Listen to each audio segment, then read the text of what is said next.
Okay, KCM is doing a tequila themed tasting in the next 4 weeks.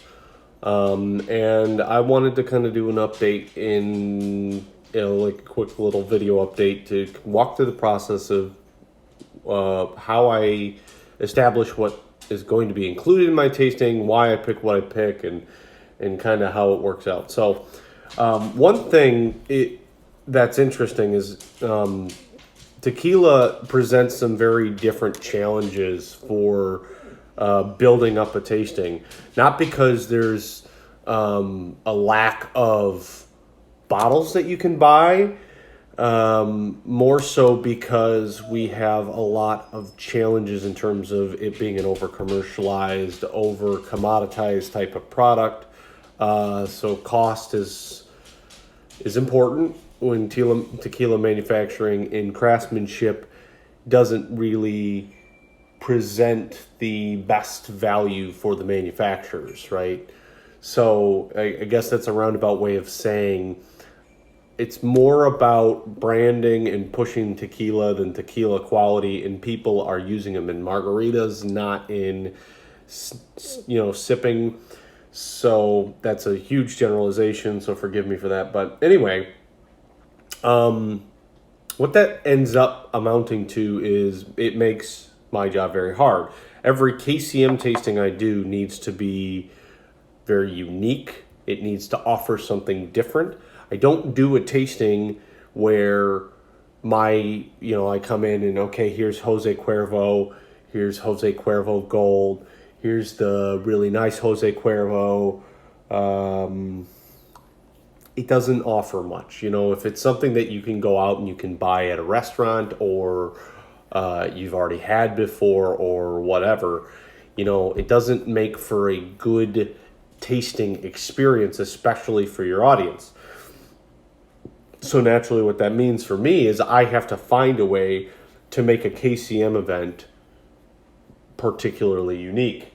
And that's hard with tequila. So naturally, I break some rules. Like, I sold this as a tequila tasting, but that's not all we have. We have mezcal and sotol as well, which are going to help me diversify, pick some more craft-oriented bottlings, and it will mix things up. So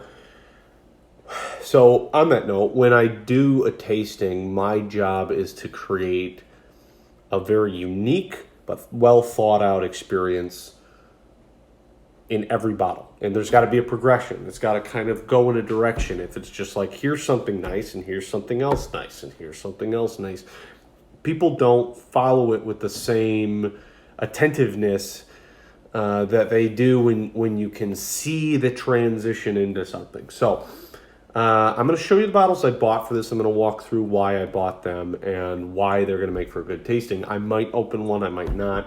But we're going to start with this one. So this is actually not a bottle I intended on buying, but I'm pretty excited about it. This is Lunazol. It is a double barrel reposado. And it is aged in Rittenhouse rye barrels, or finished in Rittenhouse rye barrels. It sounds a little gimmicky, but it's bottled at 45% alcohol by volume. And I'm going to tell you why that's unique. Getting a tequila bottled above 40% is incredibly difficult. You can find them at lower, but finding them above 40% is incredibly difficult. And if you do, occasionally I saw a Patron Reserva, and it was 42% alcohol by volume. Not very substantial. So something being at 45% is really unique. This ran me about $45. Is it going to be worth it? I actually don't know, in the sense that I don't know if this is going to be a good quality tequila. Lunazol, I've had Lunazol before. I've had their Plato, and I've had their Reposado. Not bad, but nothing to write home about. So what I'm really looking for when I buy this bottle is, can I offer a unique experience that people can walk away with and learn something about what tequila can be? And this bottle, I think, has a lot of potential to do that. It doesn't mean it will.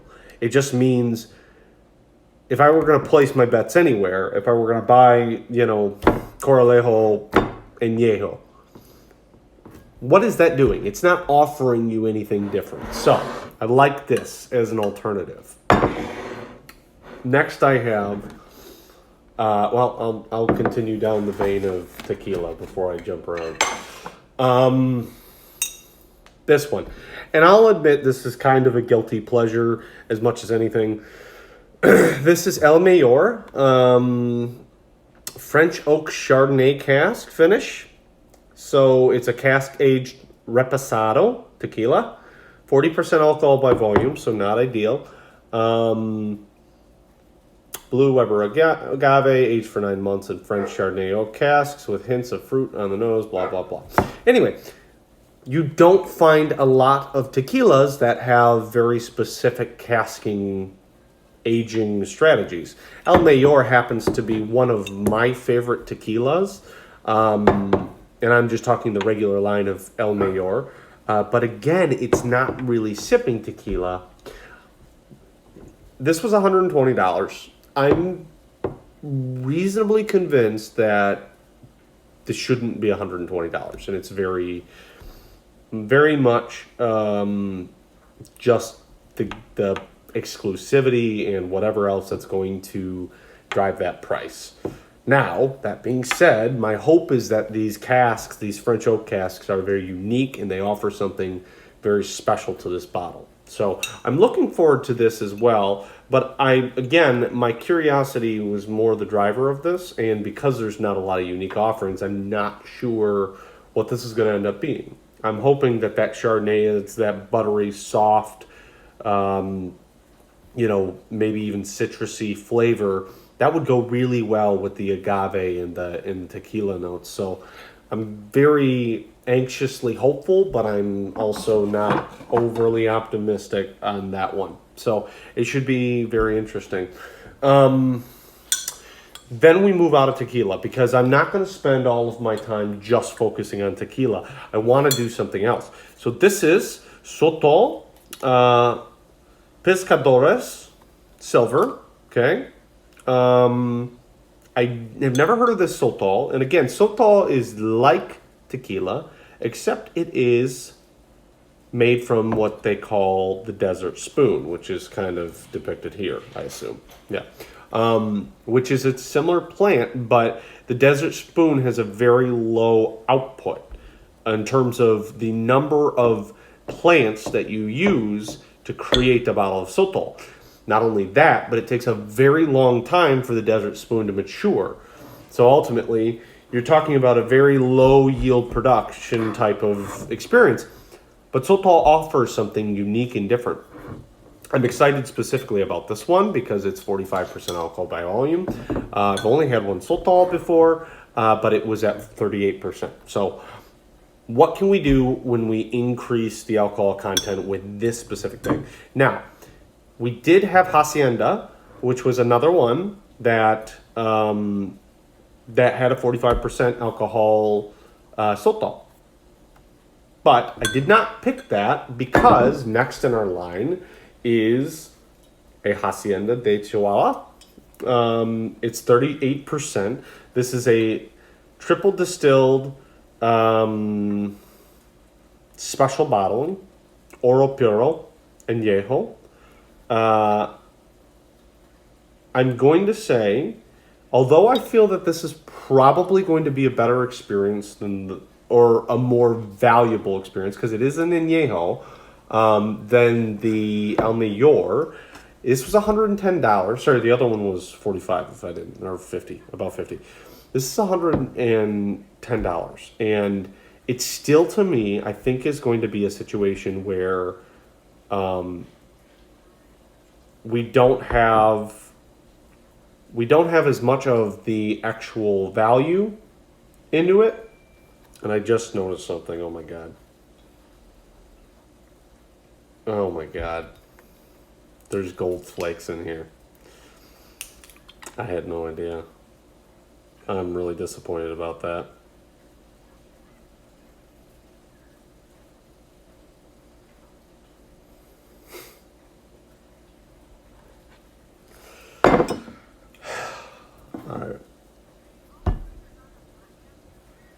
I would not have bought that bottle if I knew there were gold flakes in it. If I had noticed there were gold flakes in it. That's really annoying. That is far too gimmicky for me. Consequently, what I'll do in this video is I'll actually open that one and try it, so we can just come to a conclusion on whether or not it was a mistake.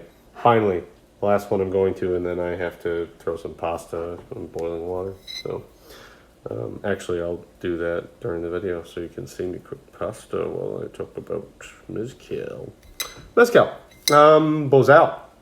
So, this is single Megway, Kushi, I think, which is, I think, the style of agave.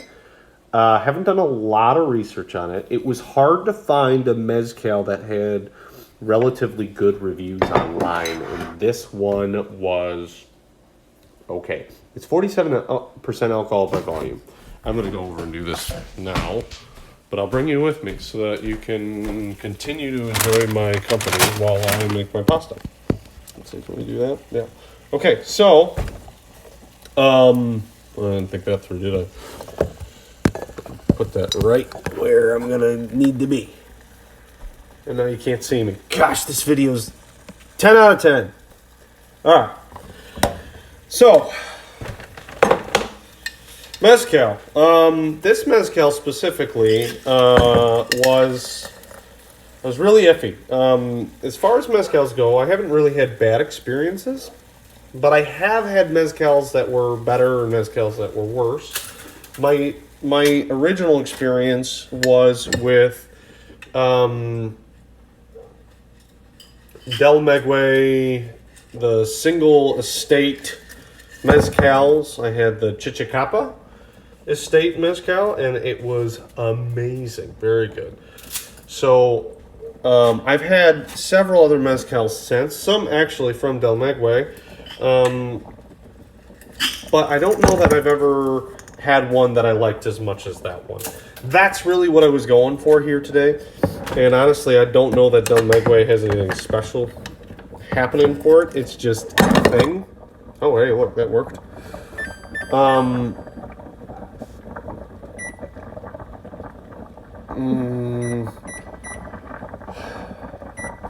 Right. So that was the logic there, and the bottle has this rustic kind of like clay bottle feel to it, and I know that's marketing, but I'm excited about it nonetheless. This might be the star of the show, for me at least. I do very much enjoy the smoky character to mezcal, but anyway, yeah, so needless to say, when I do tastings, I very much try to avoid gimmicky, non-valuable parts to a bottling, right? I don't like that. I just saw an Ardbeg that was something stupid. Just another stupid bottling with a stupid name that had stupid written all over it. And I hated it. It made me very angry. Because I'm so sick of seeing Ardbegs bottled like that. It's just not I don't think it's a attractive quality that they have. So what I'm going to do is I'm going to try this Gold Flake Sotol. And if it's amazing, then I'll forego the stupid marketing stuff. And we're going to do that right here, right now. So, how do you drink Sotol? How do you drink tequila? How do you drink mezcal? It's like anything else. Slow. Take your time with it. Learn about it. Enjoy it. It smells pretty close to a tequila. It has some interesting fruity notes to it. I'm really getting banana right off the bat. That's what's jumping out at me the most. The agave is, it's not agave, but that same kind of smell. The Desert Spoon, so far as I can tell, has a reasonably similar quality to it as agave does. And I'm trying to be delicate with that because I'm sure there's some purists out there that could probably steer me in the right direction in terms of identifying the differences. And I know there is a difference. I think part of that, like, banana fruitness and some of that helps.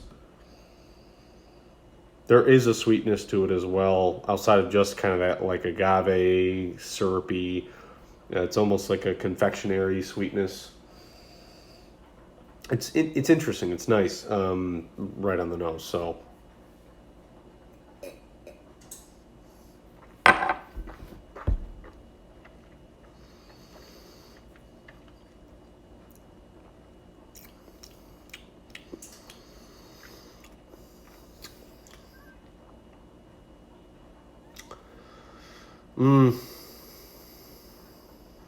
I don't know. I know the gold flake thing is getting in my head a little bit, but it doesn't start off very dynamic.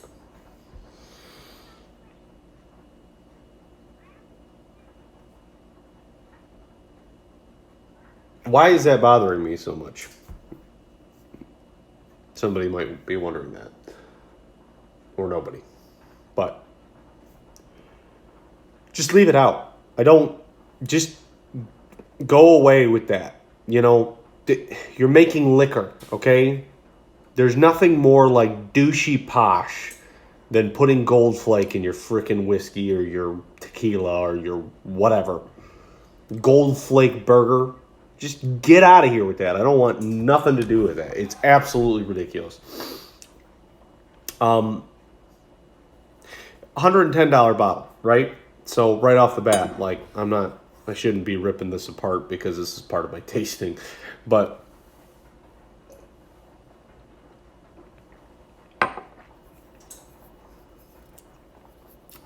it is 38%. It's very light. There's some delicacy. There is some complexity there. And the second taste is a little more complex than the first. It's dry, actually, and that's nice. But it's not, right off the bat, if I were just going to talk about, like, in this moment, it's not screaming $110 worth of liquid in there. That's my initial reaction. It has some time to grow. It has some time to open up, and I'll revisit it again. Probably talk about it before the tasting. So I don't want anybody to take this as, this is just an initial reaction. This isn't, condemning them. I had a really good experience with their plato soto. A really good experience. I really enjoyed it. So that is not what I would want for $110. And, I'm not going to open this up, but if I were, you would probably see something better. You'd probably get some complexities there. Now, again, the smokiness is something I'm preferential to, but even without it, you can make something great happen. But yeah, I'll keep working on this and try and get a less jaded perspective on it, just for the sake of doing my due diligence. And I'll maybe make another video before the tasting. Tasting is in beginning of October. I'm really looking forward to it. So if you're in the Southwest Michigan area and you're interested, hit me up.